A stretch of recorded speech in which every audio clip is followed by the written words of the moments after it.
Ako si Green Brain o tinatawag ng iba bilang Yin. Maraming bagay ang nagtapos, ngunit para sa akin, ito ay isang muling simula. Ito ang mundong aking nilikha. Ako ang may kontrol at may hawak ng bawat kwento. Ito ang aking lakas dahil ang nais ko ay aking nagagawa. Sa harap ng puting computer na ito, nagagawa ko ang kwentong aking nais.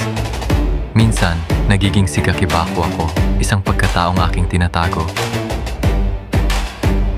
Kasabay ng kapeng ito.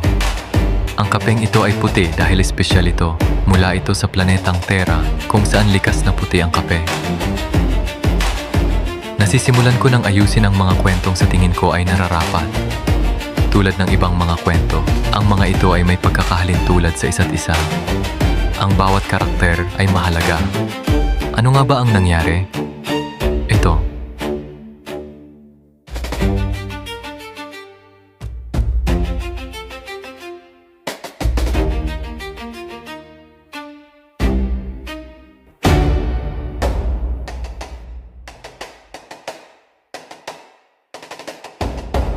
Muling nagsama-sama ang mga orihinal na miyembro ng Robin Hood Familia at ng The Hero.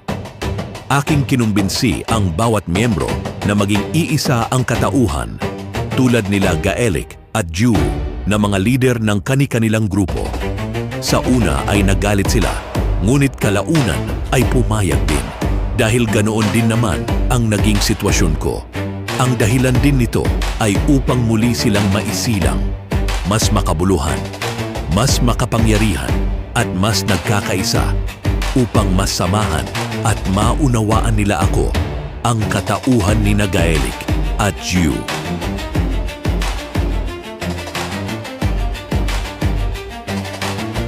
Sinimulan na ang pagsasama ng mga katauhan. Ang una ay sina Reaper at Wade, ang pinagsamang katauhan ng Dark Prisoner at Lightning Prince. Mula sa kanila, ipinanganak ang bagong katauhan na si Vam Rafael na tinawag bilang Pan. Taglay niya ang lakas, bilis, kakayahang lumipad at matalas na pakiramdam. Ang sumunod ay sina Arima at Wolf, ang katauhan ng Executioner at Undead Man. Mula sa kanila, ipinanganak ang bagong katauhan na si Wolfmar na tinawag bilang Pix. Taglay niya ang kapangyarihang healing factor at pambihirang kakayahang pumatay. Ang sumunod ay sina Clay at Senpai, ang shapeshifter at ang may metal-like body. Mula sa kanila, ipinanganak ang bagong katauhan na si Arlo na tinawag bilang Yor. Taglay niya ang kapangyarihan ng isang metal shapeshifter. Nauna sa kanila si Green Brain, ang pinagsamang katauhan ni Gyu, Gaelic at Engel na tinatawag bilang Yin.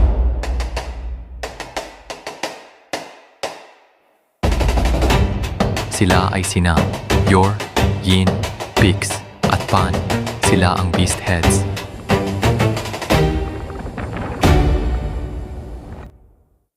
Itong lugar ng aming binuo na tinawag naming Feartastica, kung saan dito buhay ang aming damdamin. Dito ay kaya naming maging kahit ano ang nais. Dito ay kaya namin maging kahit sino ang nais. Bukod sa pagbabasketball na libangan, dito kami ay naging banda.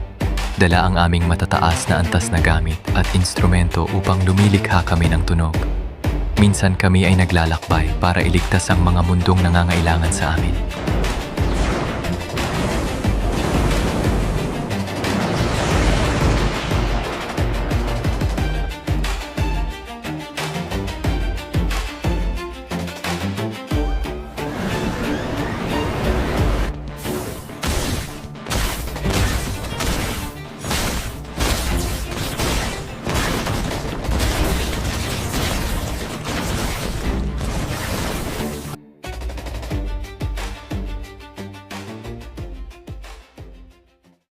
Sa mundong ako ang lumikha, kaya kong gawin ang lahat. Walang hangganan, walang pahinga. Kahit sino ang gusto ko, maaabot ko, makukuha ko.